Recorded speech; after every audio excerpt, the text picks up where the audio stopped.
You are going to love Dr. Chinwe Williams. She is one of my favorite colleagues. We worked together in counselor education. We were both professors at Argosy University in Atlanta. We talk a little bit about that in this episode, just about how lucky we were to be in such a great position, have a great job. But we talk a lot about her book. She co-authored a book, Seen.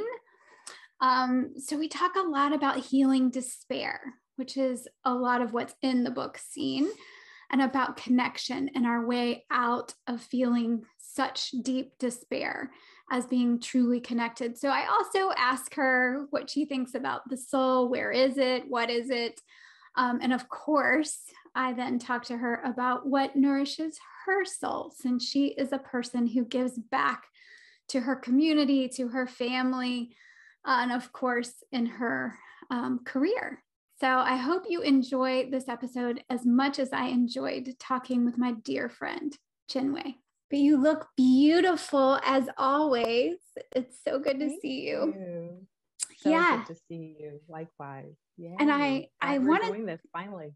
I know, finally. I want to talk about the book, Seen, of course, but I wanted to start just by, you have been all over the place and just busy. So I wanted to give you a chance to talk about kind of what's going on with you and all the exciting things. And I don't know about you, but it seems to me that more people than ever are interested in talking about mental health, and it's exciting.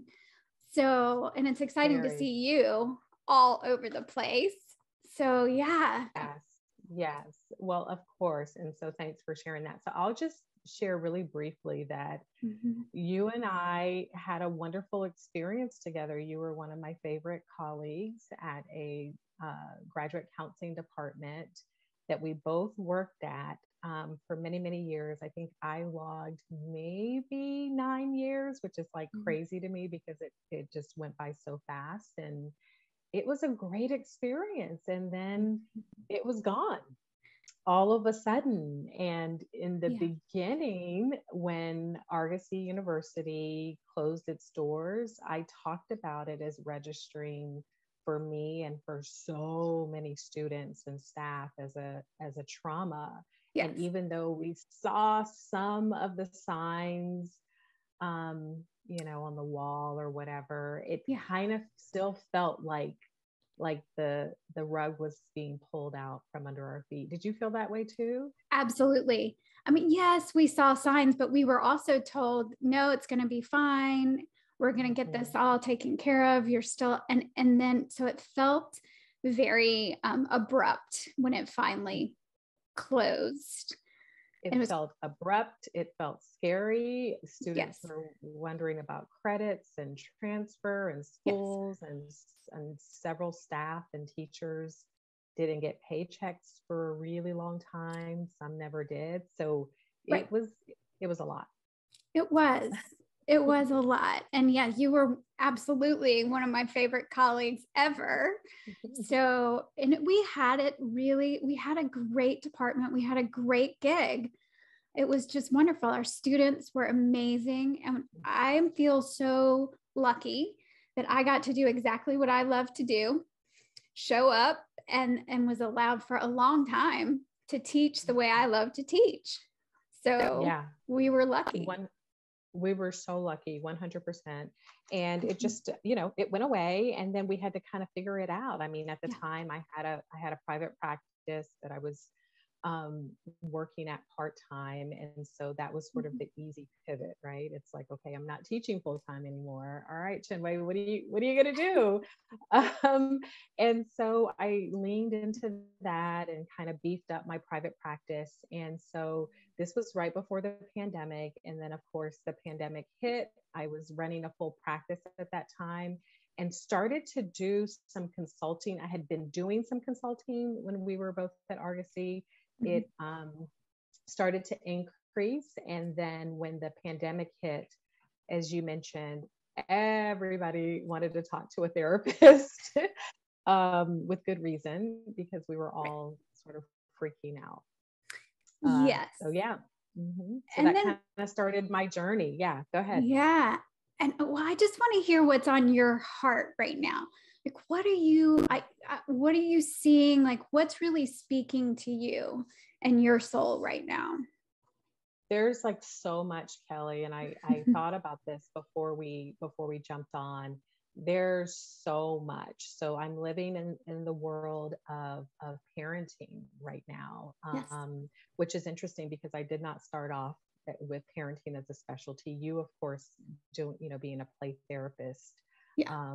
In your early years, you worked a lot with parents because you Yes. kind of have to, right? Right. Yeah. So just to share a little bit with your listeners, I started my career as a school counselor. And so part of my work was, of course, supporting teenagers. I was a high school counselor, but supporting teenagers, even though they're teenagers and they may be seniors about to go out into the world, you still have to connect with parents and support parents. And so I got a taste of that, even though I was really young and sometimes felt super intimidated. Yes. I had parents walk into my office, Kelly, and they'll be like, I have shoes older than you. How old are you again? Right. I know. I remember those days.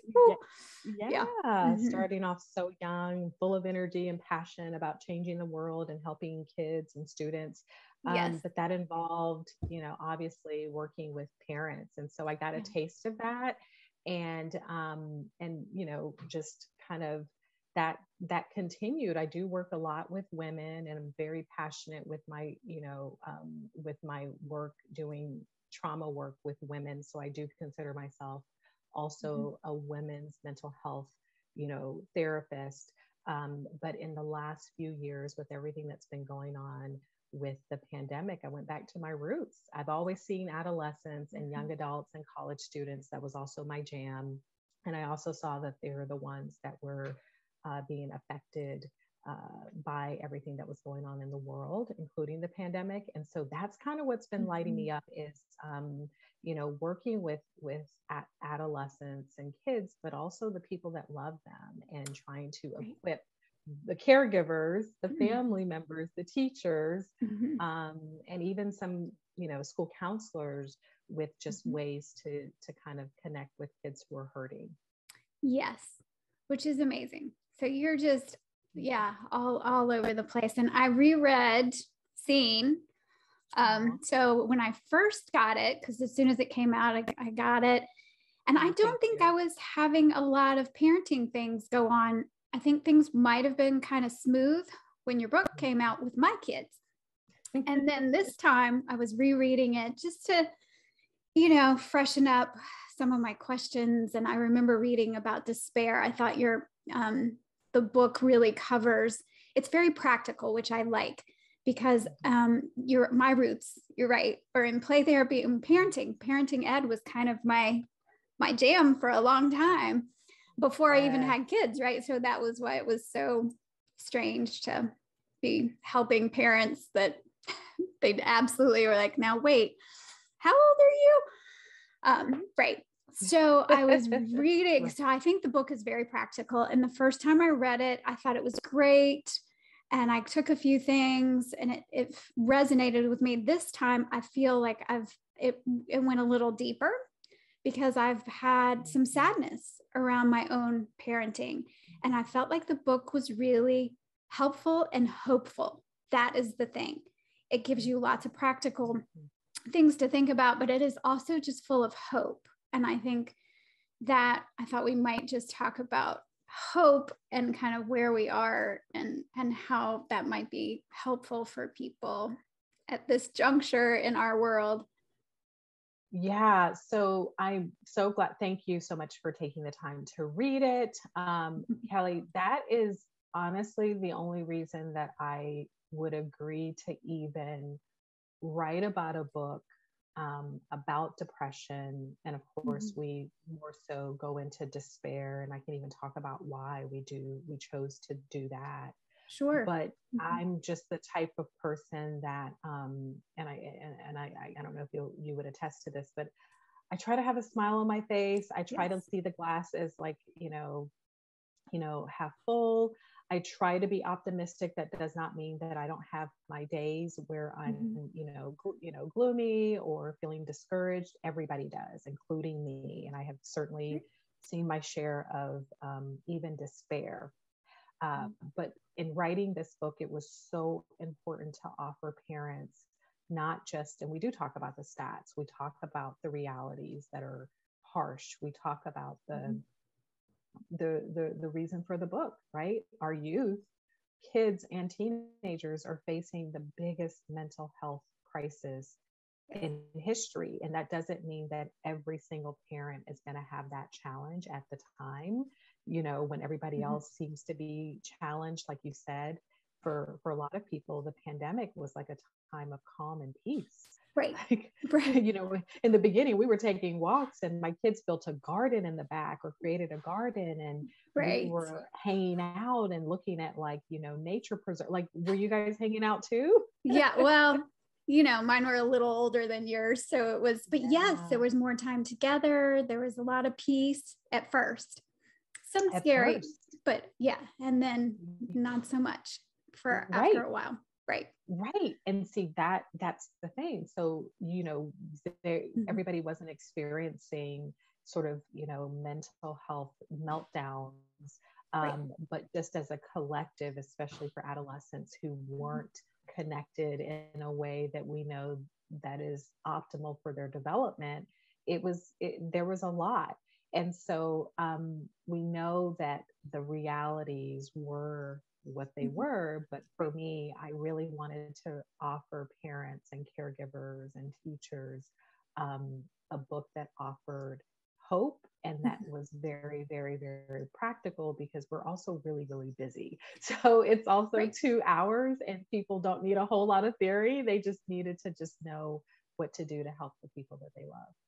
And some of it was, really good reminders, stuff that you maybe know, but just to remind you that at any moment you can change the way you're having a conversation with the young people around you.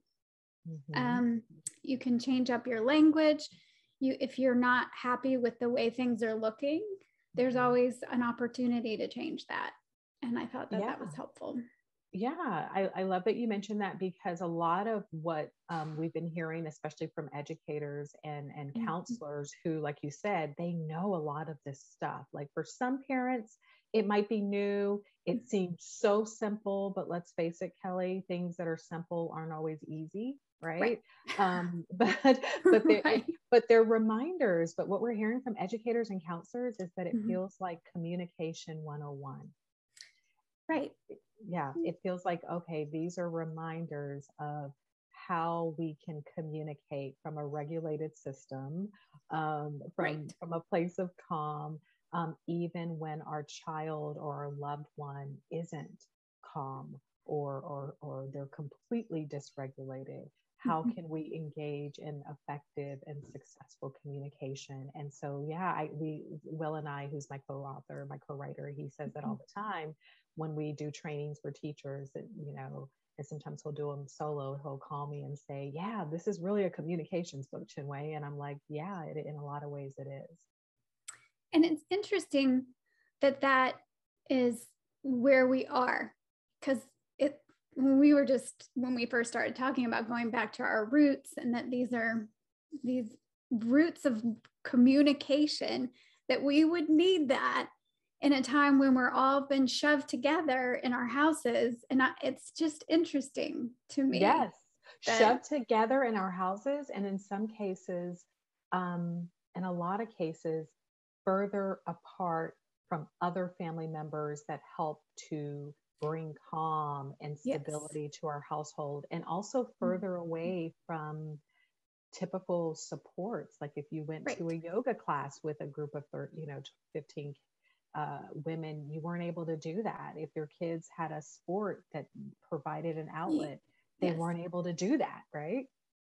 Church and synagogues and places of worship and places where you could gather, and weddings. And I lost my mother-in-law in 2020. That's right.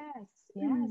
And so we were shut in So we had to figure out how to communicate, but we didn't have those sort of external outlets that would enable us to even be able to like stay regulated enough to communicate Right. in crisis. Yeah. Right. Yeah. There was just so much.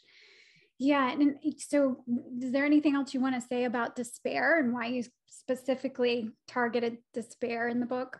100%. So I don't know if you or your audience is aware of this. So Kelli, you and I are on social media. I find it to be so helpful in terms of spreading mental health awareness. I was reluctant at first. I'm actually kind of more, people don't realize this, I'm more on the introverted side. I share a lot on social media, but I'm sort of reluctant about it even still. But it has been a wonderful vehicle to just get the message out about, of course, the book, but just the things that I love the term are lighting me up and the things that are on my mind. Yes. And so I love it. So the disadvantage of social media, and there are plenty, especially when you have younger kids and younger teenagers, is that you can get some misinformation. And so what we've been seeing, at least the therapists here in Georgia, and I actually did a session at the American Counseling Conference. And so it was therapists from across the country. Many of them were seeing the same thing, where kids were going on social media platforms such as TikTok and self-diagnosing and being told by influencers. So Kelli, let me emphasize, being told by influencers, not professionals, not mental health therapists, that, you know, you could have this or that or the other, and these are some symptoms that might mean that you are X, Y, Z, including very severe disorders such as psychotic disorder or DID or bipolar or borderline. And so a lot of therapists are hearing from adolescents about their fears about having this, and sometimes they kind of want to have it because maybe their friends have it. And so that's been going on for a while in some way, shape, or form, or and so we did not want people to walk away and say, I have major depression, I have generalized anxiety, so anxiety is something that we all experience, and it doesn't mean that it rises to the level of a clinical diagnosis. Despair is a term that many people, even though we don't use it in our everyday language, Kelli, many people can really relate to that feeling of heaviness, sometimes darkness. Sometimes you wake up at 3 a.m. and you have a dark thought. You have a thought that feels so scary to your entire body, your entire system. Many of us can relate to an experience where we've lost a loved one, either due to death or a separation, and it just hits you in your gut, and you feel like you can't see the forest through the trees, you can't see the light at the end of the tunnel, all of those phrases that we use to really signify hopelessness and a sense of helplessness. And guess what? That doesn't necessarily mean that you have depression. It just means in that moment, there's a temporary feeling, doesn't feel temporary, but in that moment, there's a feeling of a loss of control and a loss of hope. There's that word again. Right. So that's what we wanted to target, because in this day and time in our culture, adolescents, and let's face it, many adults are kind of looking for that label or that diagnosis. And I understand why. I understand why, right? It kind of feels like, oh, okay, now I get it. But it doesn't necessarily apply in a lot of cases. So we really wanted to use a broader term to describe something that so many of us can relate to. Yes, which I thought was beautifully done in the book. So I appreciate you making that even clearer, because now I'm like, well, of course, that makes perfect sense. And a lot of my teen clients were taking quizzes on social media from influencers about, and they have decided that they have this diagnosis or that diagnosis from some, social media quiz that they took. Yeah. And then, that was, I'm not seeing that quite as much lately, but I have seen a lot of that. Yeah. And when I talk to therapists, and I'm supervising a couple right now, what I say is, if you think about it, within that, you mentioned teenagers, within that developmental stage, there is a need to, not just a need, there's a craving for belonging. There's a craving for acceptance. And so it's really no different from when we were kids and you had people wanting to, identify as goth, right? Or a drama kid or a punk kid or an artsy kid. And so I think the same sort of, functions are unfolding in that desire to grab onto a diagnosis, but it could actually be pretty harmful. And so what I talk to my therapists or people that I supervise about is just normalizing it for kids and just asking them, like, why is that important to you? And what you typically get, which kind of speaks to the book, is a desire to be seen. Yeah, a desire to be seen. Yeah. I think we all have a desire to be seen and understood. 100%. 100%. Yeah. And connection. So that's the other big key that I think we've seen our whole careers. We knew that connection was important. But let's talk a little bit about, how you're seeing that show up as important now.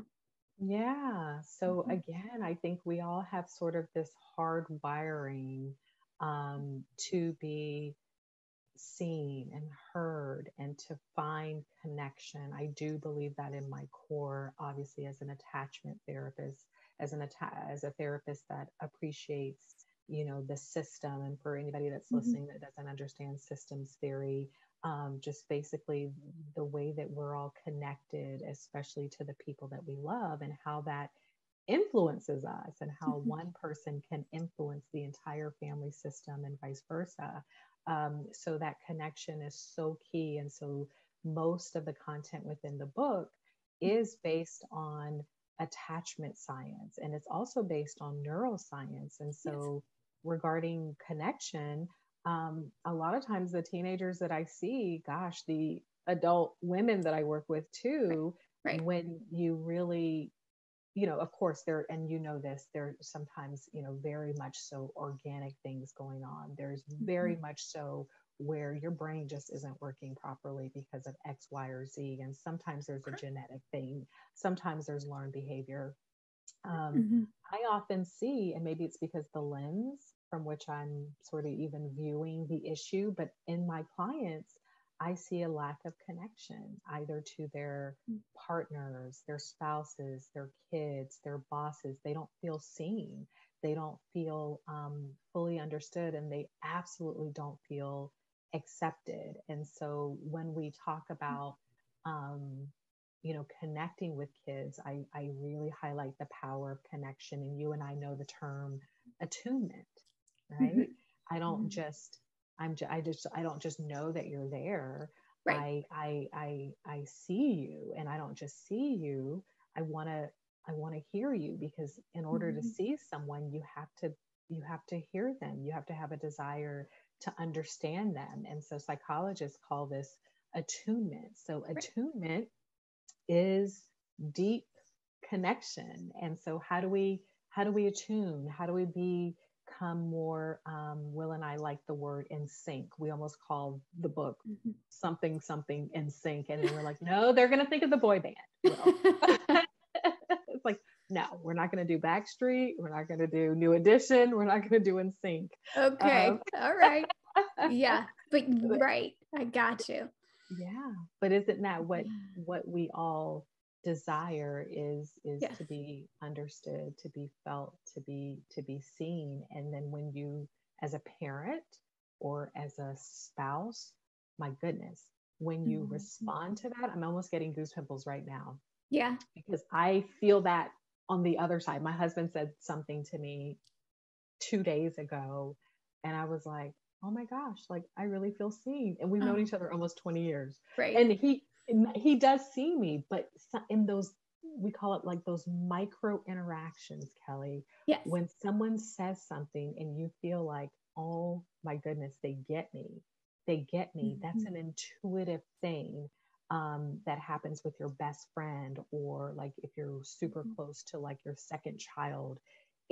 but we can really work on doing those things that we know will help our loved one to feel seen. Yes. And I was just thinking, I've been talking and thinking a lot about trust, and how I think that trust is really important in the whole process. And if I feel seen and understood, then there's a level of trust there. So, and we need our kids, but we need our relationships around us to have trust. Yeah. And if we're always, saying, I feel like with my 16-year-old, where are you going? Are you coming home? Are you going out? Like it's all, make sure you hit tutoring, all of the things. And I was like, just in the way I say it could change. Of like, hi, love. Yes. Don't forget about tutoring today. Okay, babe. Like I can add some things. I mean, he might be like, why are you talking to me like that? But just to soften it, because to add some love and trust, and like, I know you already know this, but I'm just being a mom and reminding you, like, there can be some loving ways of saying. And so it doesn't always feel like it's just a laundry list of tasks that I have to check off when I actually physically see my kid. 100%. And that's the simple adjustment that you make with your 16-year-old. That's not, difficult to comprehend. It's not, some complicated formula, but it's like the reminders, right? Because again, something simple doesn't make it easy. Right. And so what I love that you gave that example, because what we know from neuroscience and attachment research is that when someone is in despair, or they have like a high level of, let's say, anxiety, yes, there's a barrier that takes place between the left brain and the right brain, right? So the left brain is usually more logical processing, but the right brain is the emotional center. That's where our amygdala is. And so when we feel disconnected, and let's say we could even be distracted, and most of us are distracted these days, and our kids definitely, our teenagers are, when we're experiencing those things, and something happens in our environment at school, or a friend betrays us, or we think that our parents are putting too much pressure on us, this is what my teenagers will say, or we feel just academic pressure, like there's demands all over, including like on YouTube and social media, like, gosh, I don't look like that, or I don't do that, or my dreams aren't that big, right. Like I'm kind of basic, whatever the thought may be, can bring up a sense of, like, I'm not okay, or, that competition or the comparison sort of monster. So any of those things, so it doesn't have to be full-blown depression or trauma. Of course, those things make it worse, but when we're feeling discouraged or disconnected, a lot of the energy, the blood flow gets channeled in the emotional processing part of our brain, right? The logical part can actually get hijacked, especially when your fight or flight mechanism is sort of kicked in. But even when we're feeling a little bit like, oh man, like logically, you're okay. Logically, you're right where you're supposed to be. But sometimes you can't access that without another person. So what you said was so key. How do we do that with our kids and our teenagers? Vocal tone, which is what you just said. It's not what you say, it's how you say it.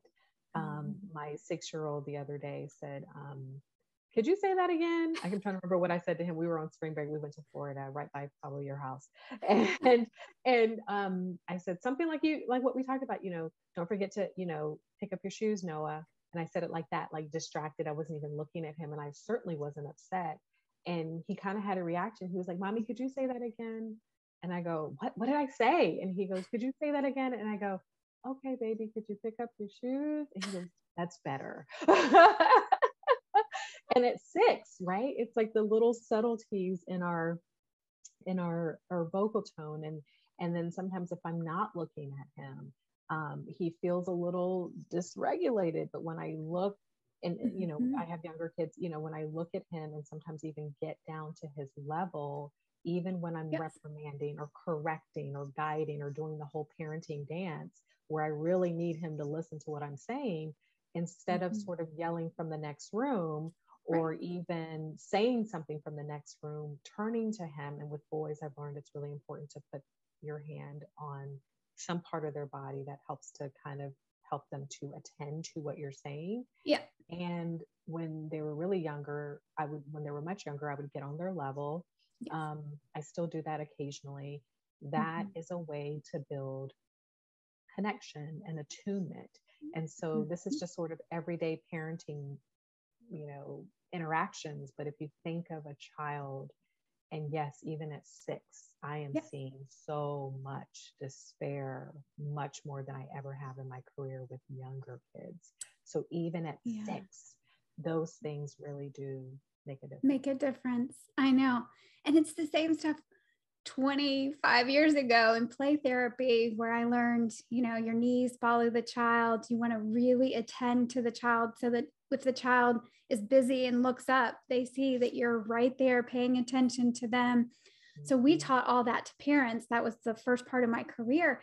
And I feel like the distractions, people had a hard time with that Mhm. then and now. The distractions, everybody's got a phone. We didn't have phones in our hands back then.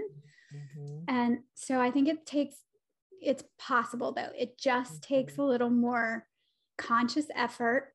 And I think people are more willing these days though to say, wait, I don't want my child to feel despair all the time. I don't want to go down or I don't want to feel that. I can Mhm. feel that, the Mhm. comparison monster Yes. creeps up easily. And Yes. so I think for all of us, just to remember that connection is important, trust is important, and that, put the phones down, connect where you Yeah. can. Yeah. Yeah. And, I was just thinking this to me is nourishing to the soul, Yes. right? This is like Yes. the meat or the good part about nourishing. Like, even beyond everything else, the Yeah. connection, the Yeah. trust, the Yeah. tweaking how we interact with people. It's Mhm. just that's the good stuff. I love that title, by the way. The nourished soul. Yeah, Mhm. it just, Yeah. both words, like, you know, nourishment or to nourish, Mhm. and then soul. And boy, like, don't we need so much more of that right now in our world? That's what I was thinking. Yes. You got it, girl. It's awesome. And Yeah. yeah, and I think what, you know, I definitely, it popped in my brain. I want to add Yeah. that so I did a thing at Spelman College, which for those of Yes. you who aren't familiar is, you know very well, for people Mhm. outside of the Atlanta area, it is a historically Black um, Mhm. college in Atlanta, and it's all women's college. And they have people who are not Black, but historically Mhm. that it was developed or founded to have a place for you know, academically Mhm. successful and inclined, you know, Black women. Yes. And so I got a chance to join a panel on mental health, and someone in the back, it was mostly students, which is so exciting. Gosh, Kelli, if you haven't been on Oh, a I got college goosebumps. campus in a while, well, you have because of your kid. But my goodness, especially post Mm, COVID, yeah. walking around campus, seeing those young faces talk about promise and hope. And Oh, yeah. I was like, and it was a beautiful day. So I just hung out on campus like a old person, like sharing and hi. I was like such a nerd, but people spoke to me. So that was nice. But anyways, it was primarily students, and they asked really good questions. But then someone in the back was a Mhm. parent. I think she may have been a professor just wanting to hear the lecture. And she Mhm. said, well, how do we connect with our kids when we didn't have that growing up? Mental health wasn't a thing. And this is literally what she said. If you told your parent, she was like, if I told my mom that I was sad, she'd say, take a nap and then go outside. Right. Right.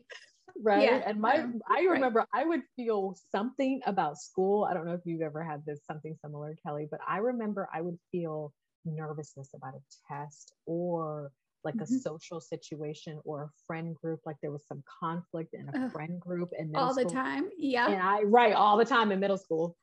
And I just didn't want to be involved, it just felt icky. And so I would say something, it didn't happen too often. And I'll tell you why. I would say something to my parents like, my stomach hurts. I really don't want to go to school. And my parents would be like, oh, okay. They're like, okay, well, if you're going to stay home, wash those dishes and then clean up the house and read a book. And then, by noon, I'm going to take you to school. I was like, no, you're missing the point.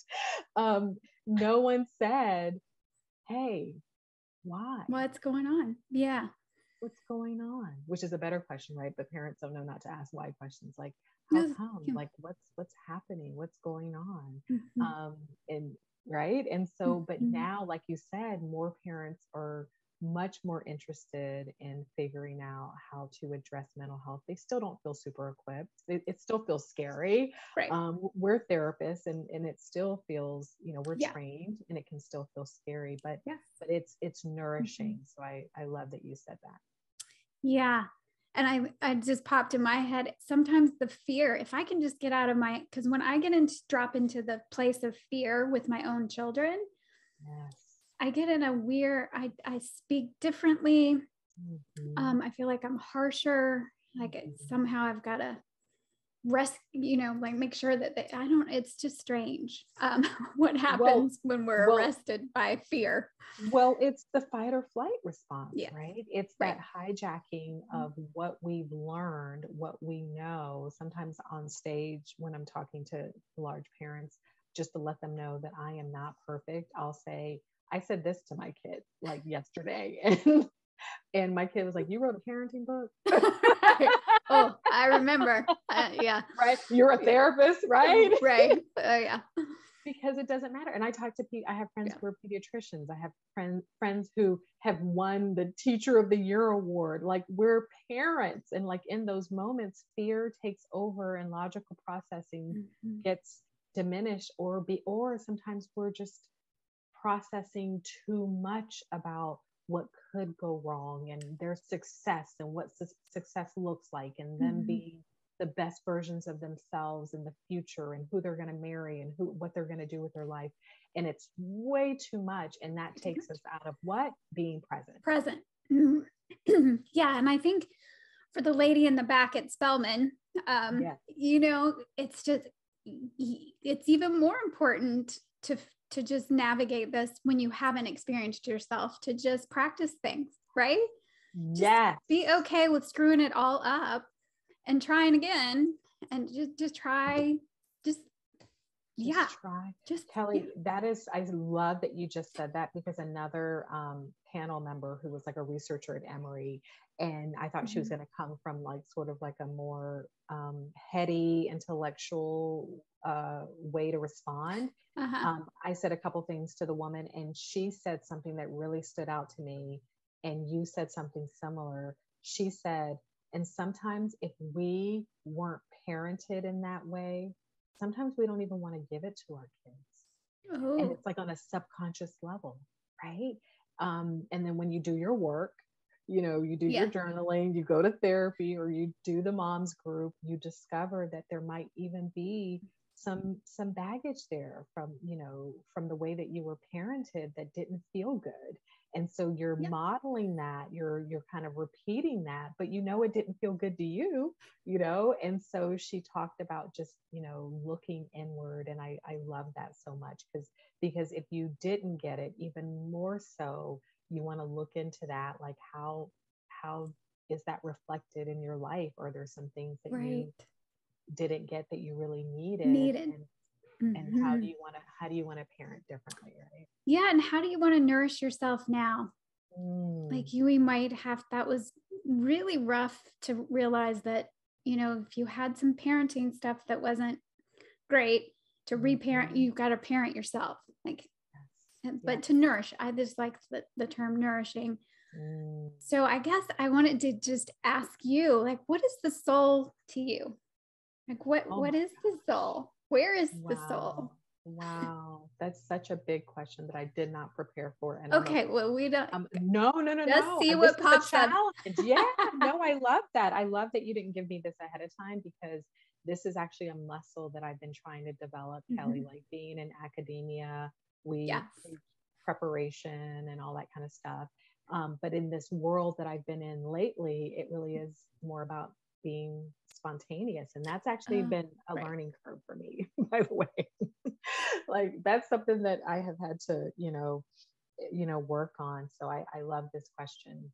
Hmm. What is the soul? What is the soul? Where is the soul? I have no idea where it is. Mhm. I almost see it as omnipresent, like Right. everywhere within you. And then I think there's also a collective soul, just like there's a collective consciousness.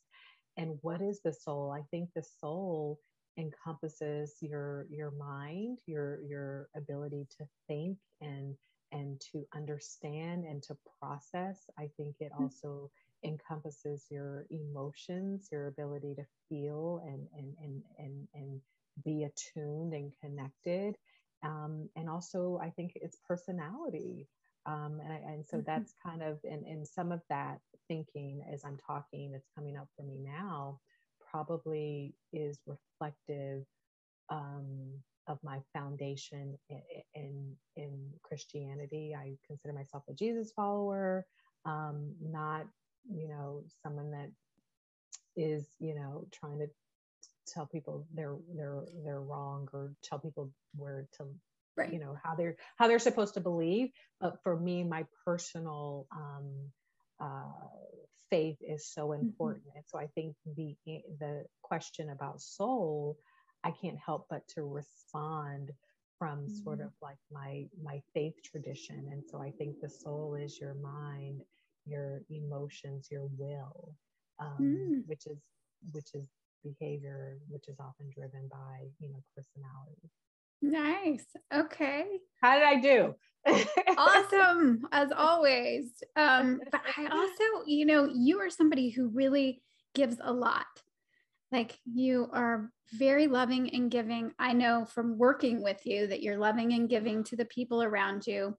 I've watched you with your family, very loving and giving to your family. Yeah, we've been So, at your home before several times. Yeah, well, you need to come to Florida. I You need come to. again.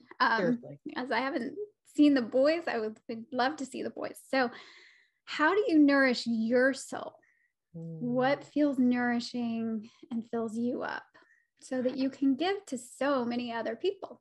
Yeah, because you cannot pour from an empty cup. So this is probably by far my favorite question, Kelly. Thank you for asking, because boy, Mhm. as caregivers and caretakers and helpers and healers, Mhm. we do focus outwardly a bunch. And sometimes it's even a little bit like harder to go internal, even though we know that that is what is going to help us to kind of sustain the work that we do. And for me, what helps me to sustain the work that I do is getting outside in nature. I don't consider myself super adventurous or even like necessarily like an outdoorsy type from a stereotypical perspective, right? Where Right. people think about like pitching tents and hiking across Europe. That's not me. But I tell my Yeah. husband every day, I need to get outside. And I always think about on my boys getting enough time outside. We love to be outside. I'm not super sporty, but I'll throw a basketball around, try to get in the net with Noah, my 6 now 7-year-old. Mhm. Braden loves my now he's 11. Braden, it was birthday week It last week. was birthday week in your house. Yes. I got to remember. Amazing. Yes, and Braden loves to be outside, and Mhm. he is autistic, and so that is something that I've seen nourishes his soul, just being outside in nature, riding his scooter, taking walks. So those are things that are really important to me, and what I really value as a that we do as a family. But for Mhm. me personally, Yeah. I really do love just taking long walks. Sometimes I'll have something in my ear, like your podcast or some other podcast, or something I need to kind of like get, prep myself on for something that's upcoming. But I find that it's much more restorative when I have nothing, not even music. And I'm just walking outside in nature, looking at the trees, taking in everything with all of my senses, and really expressing gratitude and thanksgiving to God for creating, nature and the ability and giving me the ability to do what I do professionally, but also for my family and for my friends. So I would say that that is the way that I nourish myself and my soul. Yeah, beautiful. Yeah, I love that you took it back to the kids, because I think when your family is nourished, that is nourishing. When you know that the kids are enjoying outside, that feels good in my heart as a mom. So, yes, we do things for ourselves because we need to be filled up so that we can pour in to others. But it really does make me feel good to see them good. Yes. Yes. My best friend from high school once told me, her mom, I think, said this, that a mom is only as happy as her least happy child. I've heard that too. Oh, yes. And I have found that to be true. And so I've tried to untangle that a bit, to let them live their lives and be on the journey that they're on, and to release some of the fear around that, but also embrace when they're good and they feel good and you can see that they're happy, to go ahead and let that in too. Yeah. So John Summers Flanagan is an author, a textbook author that you know really well. He talked to me and the audience the other day. We co-presented together on savoring every good moment. And what you just said reminded me of that. Savoring the good moments. And I was thinking about you and Spelman and how nourishing that must have been for you to be on that campus, being on that panel. Like, that feels really good and nourishing. So a lot of your work seems like it's nourishing for you, but that felt really good. Like, I could feel how important that was to you. I lingered and I was almost late for my next appointment because I wanted to savor that moment. You got it. I was on that campus an hour after the event ended, just wandering, taking some pictures, but mostly just talking with students. Yeah. Which I'm sure was nourishing to them as well, to have you there. But I love that you're doing all these things that are helping the world and nourishing to you too. Thank you. Thank you so much, Kelli. Thank you for the opportunity to share. And I just, I feel very grateful for the work that we get to do. Yeah. And thank you for what you are doing, because I've been watching you and you're just flourishing. And I love you and love what you're doing. I appreciate that. I'm the same, though. I'm an introvert by nature. And so to put yourself out there and to keep talking, it takes courage to do that. So I recognize that in you, and I appreciate that. And we'll just keep doing what we do. 100%. Is it okay if I mention one resource for your audience? Of course. If anybody's a parent or a caregiver, it just popped up. So in addition to seeing, we actually just created a parenting course called Parenting with Mental Health in Mind. Nice. It is so affordable. We were fighting for it to be affordable because we think the information is just so important to get out there. I think it's $39 forever. You get it forever. And anybody that's interested, it talks about everything. Well, as much as we can get into a digital format, and it's visual. It's a visual format. It's really well produced, and you could actually get the book with it for an additional like $6. Perfect. Yeah. I saw the filming of that. So that's very exciting. Yes. I'm glad that you mentioned that. And for the video version of this, I'll make sure that I put a link so that people can. Yeah. Yep. It's, I think it's parentqstore.org, but I can definitely share the link with you afterwards. Perfect. I will make sure to do that. So thank you so much for taking the time. to talk with me. I always love talking with you. Oh, likewise, friend. And I can't wait to see you in person.